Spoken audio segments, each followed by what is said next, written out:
அம்மா அம்மா சித்தி அபி, எப்ப சித்தி வந்தீங்க? நான் அப்பவே வந்துட்டேம்மா. ஆஹா, நானும் உங்களை பார்க்கலன்னு தான் இருந்தேன் சித்தி. அப்படியா?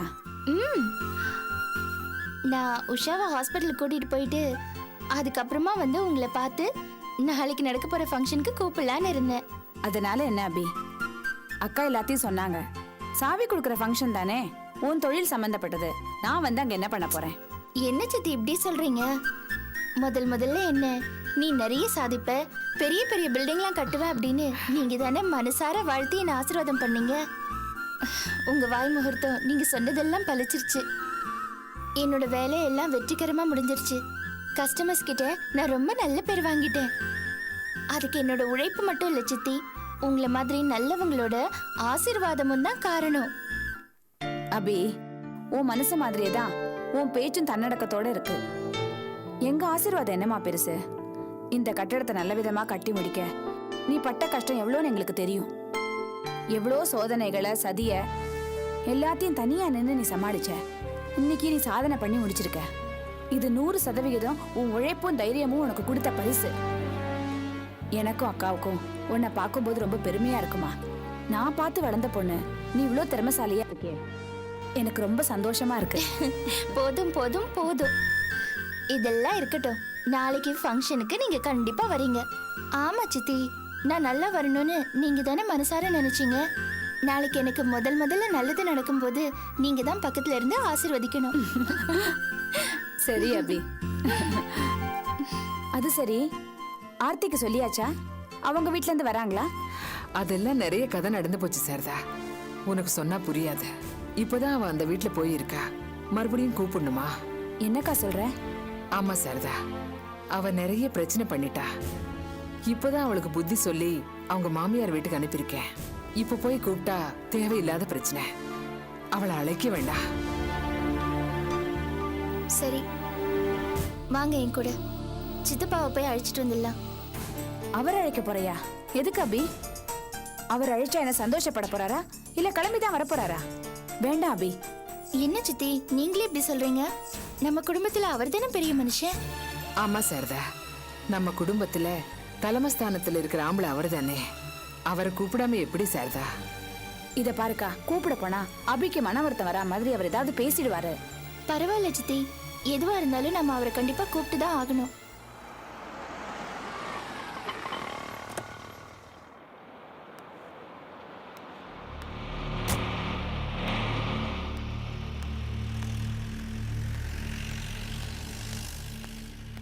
எது எப்படி இருந்தாலும் அவரை கூப்பிடுறதா முறை. நான் கண்டிப்பா அவரை கூப்பிட்டு தான் போறேன். வாங்க போலாம். சித்தப்பா வாங்க. வாங்க சித்தப்பா, வாங்க உட்காருங்க. உட்காருங்க தம்பி. என்னடா வீட்டுல இவளை காணுமே நினைச்சேன். கரெக்டா இங்க வந்து உட்காந்துருக்க. கழுத கட்டா குட்டிச்சவருன்னு சும்மாவா சொல்லி வச்சிருக்காங்க? என்ன தம்பி இப்படி பேசுறீங்க? சித்தப்பா உட்காருங்க.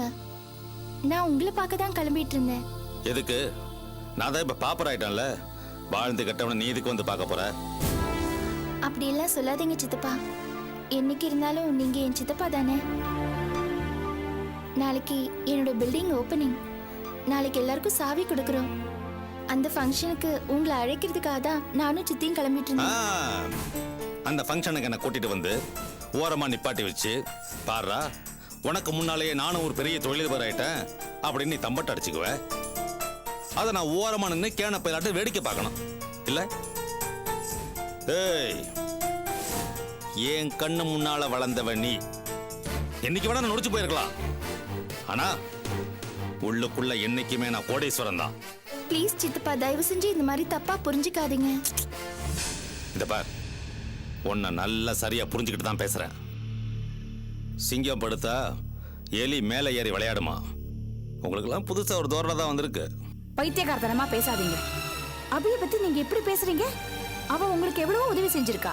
யாரு இவளா? இவ அப்படின்னு கிழிச்சா? உங்க பையன் வாழ்க்கை, உங்க பொண்ணு வாழ்க்கைக்காகவும் பாடுபட்டவ அவ. அதை நீங்க மறந்துடாதீங்க. ஆமாடி, அந்த தரித்திரத்தை நம்ம தலையில கொண்டு வந்து கட்டினா அன்னைக்கு நம்ம குடும்பத்தை பீட பிடிச்சிச்சு, இன்னைக்கு நடுத்தரவிலே கொண்டு நிறுத்திச்சு. அப்புறம் உன் மக, அவளுக்கு என்ன பெருசாவே செஞ்சுட்டா? முன்னாடி பைத்தியக்காரச்சியா பேசாம இருந்தா இப்ப நல்லா தெளிஞ்சு பேசாம இருக்கா. இது ஒரு பெரிய சாதனை. பாரு, நான் பலதையும் பார்த்தவன். இந்த அபி நம்ம கஷ்டத்தை எல்லாம் கூடவே இருந்து பார்த்து ரசிக்கிறா. அனுதாப காட்டுற மாதிரி மனசுக்குள்ளேயே சிரிக்கிறா. நீ ஒரு பைத்தியக்காரச்சி, இந்த கும்பலை போய் நம்பிட்டு அலையிற. சித்தப்பா ப்ளீஸ் தயவு செஞ்சு இப்படிலாம் பேசாதீங்க. எனக்கு கஷ்டமா இருக்கு. எங்க அந்த கடங்காரங்கிட்ட எல்லாம் பேசி கையெழுத்து போட்டு உங்களை காப்பாத்தினவ அபி. ஏண்டி வயிற்றுச்சல கலப்புற? நீ பாட்டுக்கு பத்திரத்துல கையெழுத்து போட்டு போயிட்ட. நீ கையெழுத்து போட்ட எல்லாம் சரியா போச்சா? நீ என்ன பெரிய ரிசர்வ் பேங்க் கவர்னர் வச்சிட்டு இருக்கியா? உன் கையெழுத்துக்கு ஒரு மரியாதையும் கிடையாது. இன்னைக்கு நான் ரோட்ல நடந்து போடா கடங்காரங்க என்னத்தான் கேக்குறாங்க. நீ பாட்டுக்கும் உன் வேலையாச்சு கட்டடம் ஆச்சுன்னு போயிட்ட. இன்னைக்கு எகத்தாளமா ஃபங்க்ஷனுக்கு கூப்பிடுறேன். அப்படி இல்ல சித்தப்பா, சமயம் வரும்போது உங்களால பணம் கொடுக்க முடியாட்டி அப்போ என்ன முடியாட்டி? என்னால முடியாம தானே நிக்கிறேன். நீ பாட்டுக்கு கையெழுத்து போட்டு கை கழுவிட்டு போயிட்ட. இதோ நீ எழுதி கொடுத்த பத்திரம், இதை வச்சு நாக்கு வழிக்கவா? அடுப்பெருக்க கூட ஆகாது. இதை வச்சு என்னமோ பெருசா என் மானத்தை காப்பாத்துற மாதிரி ஷோ காமிச்சேன். இந்த பத்திரத்தை கடங்காரைய மூஞ்சில விட்டறிஞ்சிட்டு போறான். பத்திரமா பத்திரம், பைசாக்கு பிரயோஜனம் இல்ல. என்ன பண்றீங்க? போதும், ரொம்ப ஆக்ட் பண்ணாத. என்ன சித்தப்பா நீங்க புரிஞ்சிக்கவே மாட்டேங்கிறீங்க. நாளைக்கு எனக்கு ஃபங்க்ஷன். அதுக்கு நீ ஃபங்க்ஷன் பண்ணு, நாசமா போ. நான் குப்பமேட்ல இருக்க, நீ அடுக்குமாடு கட்டு. பாப்போம் எத்தனை நாளைக்கு இந்த ஆட்டம்னு. ஏதோ பெருசா சாதிச்சுட்டு தான் நினைக்கிற, எல்லாம் குட்டிச்சவரா போகும். எங்க சாரதா, என்ன நீங்க பேசிட்டு இருக்கீங்க? வாய மூடி, மரியாதை என் கூட வந்துரு. நாளைக்கு ஃபங்க்ஷன் அது இதுன்னு பேசுன வீட்டுக்குள்ளே கால் எடுத்து வைக்க கூடாது. கட்டின புருஷனோட வார்த்தை முக்கியமா இல்ல இவ வார்த்தை முக்கியமா நீயே முடிவு பண்ணிக்க. என்ன நீங்க இத பாருங்க, நீங்க என்ன தடுத்தாலும் நான் அபியோட ஃபங்க்ஷனுக்கு போய் தான் தீருவேன். எனக்கு அவதான் முக்கியம். Please stop it. வேண்டாம். இது பாருங்க சித்தி, நீங்க வீட்டுக்கு கிளம்புங்க. இல்ல அபி, இல்ல சித்தி, நீங்க வீட்டுக்கு கிளம்புங்க. நீங்க அங்க வந்து என்ன வாழ்த்துறதை விட மனசார வீட்ல இருந்து என்ன வாழ்த்துங்க, அதுவே எனக்கு போதும். அபி இல்ல சித்தி, நான் சொல்றதை கேளுங்க. நீங்க கிளம்புங்க சித்தி. ப்ளீஸ் சித்தி கிளம்புங்க.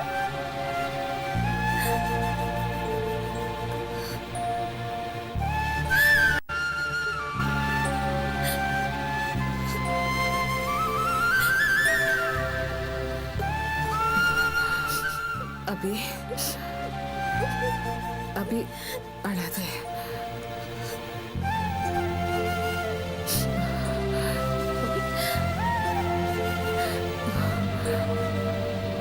சரிம்மா, எனக்கு சைட்ல கொஞ்சம் வேலை இருக்கு, நான் போயிட்டு வந்துடுறேன். இப்பதானே அபி வந்தேன், மறுபடியும் போணுமா? நாளைக்கு நடக்க போற ஃபங்க்ஷனுக்கு நிறைய வேலை இருக்குமா, நான் போயிட்டு வந்துடுறேன்.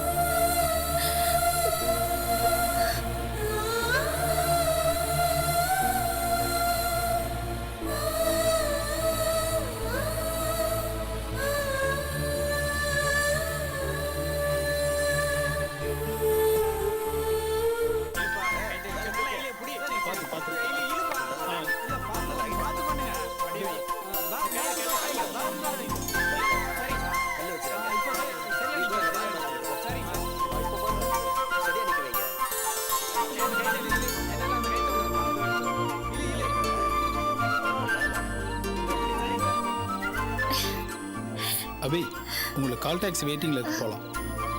நீங்க வீட்டுக்கு போகணும்ல? வீட்டுக்கு போனாலும் என்னால தூங்க முடியும்னு தோணல துல்ஸ்.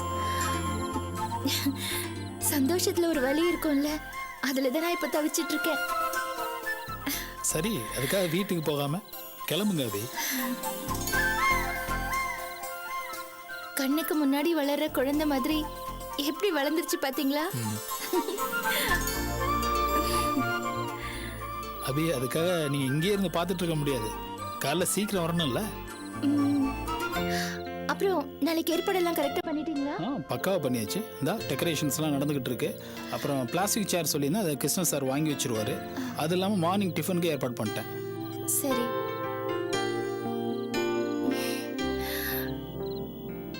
ரொம்ப சந்தோஷமா இருக்கு. நாளைக்கு எல்லாம் சரியா நடக்குமா? கண்டிப்பா. இவ்வளவு தூரம் கஷ்டப்பட்டு கொண்டு வந்தாச்சு. ஃபங்க்ஷன் தானே, நல்லா நடக்கும். சரி, கிளம்புங்க அபி. நான் கிளம்புறேன். நீங்க நீங்க எப்படி நான் ஒரு போறீங்க? ஆட்டோ பிடிச்சு போயிடுறேன். எதுக்கு? நான் உங்களை டிராப் பண்றேன். வாங்க இல்ல சார். வாங்க. கிருஷ்ணன் சார், என்ன சார்? நான் அபி கூட கிளம்புறேன், நீங்க பாத்துக்கங்க. நான் பாத்துக்கிறேன். சரி. நான் பாத்து நீங்க போங்க. அப்புறம் கிருஷ்ணன் சார், என்னம்மா? நாளைக்கு கொஞ்சம் கரெக்ட் டைம்க்கு வந்துருங்க. காலைல 5:30 மணிக்கெல்லாம் கொஞ்சம் இருப்பேம்மா. சீக்கிரம் கண்டிப்பா வந்துருங்க. நான் 5:30 மணிக்கெல்லாம் இங்க இருப்பேம்மா. சரிங்களா? நீங்க எல்லாத்தையும் போங்க. பார்த்துட்டு கிளம்புங்க. நாங்க சரிங்கம்மா, கிளம்புறோம். சரிங்கம்மா. நீங்க போங்க, நான் பாத்துக்கிறேன். பாய். ரைட்மா, ரைட்மா. நேரா நுங்கம் பக்கம் போயிடுங்க. அப்ப ஆறுமுகம், இங்க வா, இங்க வா. இந்த ஆடுன்னு சொன்ன கல்லு முட்டு கொடுத்து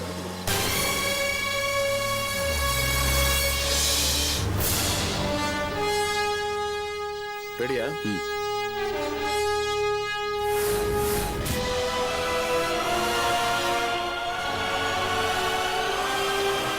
கேரி ஆன் ரவி.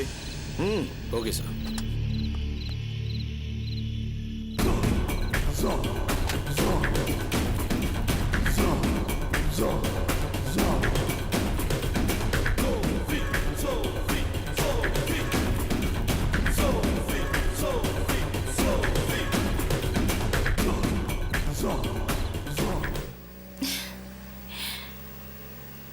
எனக்கு ரொம்ப சந்தோஷமா இருக்கு தொல்காப்பியன். ஒவ்வொரு அடியா எடுத்து வச்சு நம்ம இந்த நிலைமைக்கு வந்திருக்கோம்.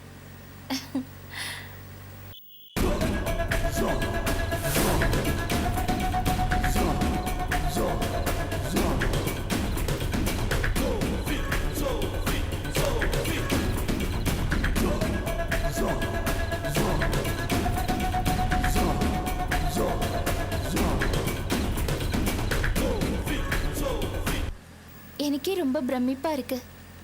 எவ்வளோ கஷ்டங்கள், வேதனைகள் எல்லாத்தையும் தாண்டி நாம இந்த நிலைக்கு வந்திருக்கோம். மாச சம்பளம், குடும்ப பிரச்சனை அதையும் தாண்டி நான் சந்தோஷமா இருந்தேன்னா உஷாவோட நட்பும் உங்களோட நட்பும் இருந்ததுனால தான். தேங்க்ஸ் தல்ஸ். Thanks for everything.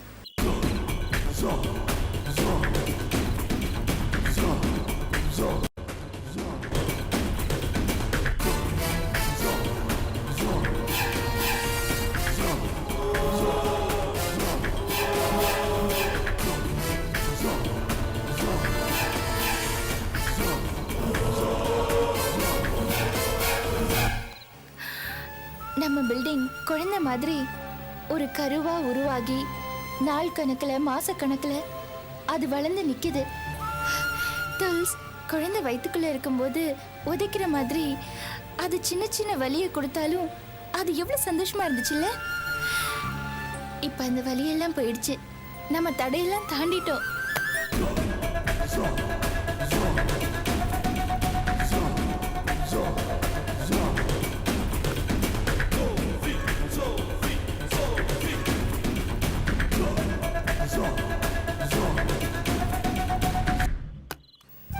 தல்ஸ், நான் ரொம்ப சந்தோஷமா இருக்கேன். ரொம்ப ரொம்ப சந்தோஷமா இருக்கேன். உங்களுக்கு சந்தோஷமா இருக்குல்ல? எனக்கு பில்டிங் வளர்ந்த சந்தோஷத்தை விட நீங்க அதை பார்த்து சந்தோஷப்படுறீங்க பாருங்க, அதான் எனக்கு ரொம்ப சந்தோஷமா இருக்கு. தேங்க்ஸ் தல்ஸ். தல்ஸ், இந்த சந்தோஷம் நமக்கு நிலைக்கும்ல? கண்டிப்பா நிலைக்கும் அபி.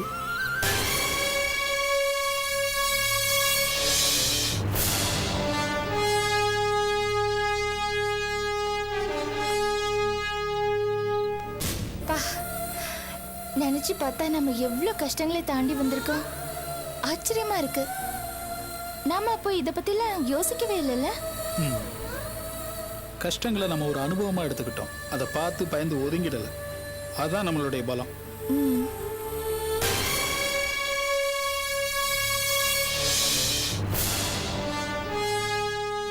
ஐயோ, நாளைக்கு நம்ம பில்டிங்கோட திறப்பு விழா. என்னோட கனவு, உங்களோட கனவு, உஷாவோட கனவு, நம்மளோட அப்பா, அம்மா, தம்பி, தங்கச்சி எல்லாரோட கனவும் நாளைக்கு நிறைவேற போகுது.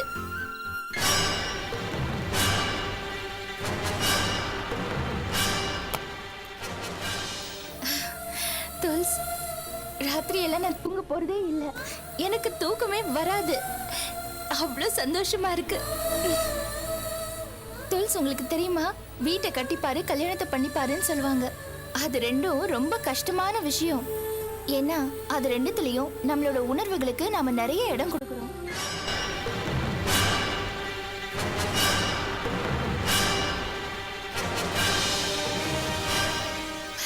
நீங்க யோசிச்சு பாத்தீங்களா தொல்ஸ்? நம்ம வீடு கட்டல, வீடுகள் கட்டியிருக்கோம்.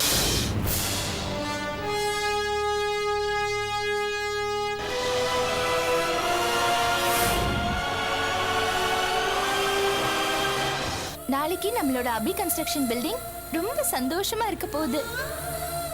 நாளைக்கு நம்மளோட வாழ்க்கையில ஒரு புது திருப்பம் ஏற்பட போகுது. நம்மள எங்கேயோ ஒரு பெரிய நிலைக்கு கொண்டு போக போகுது.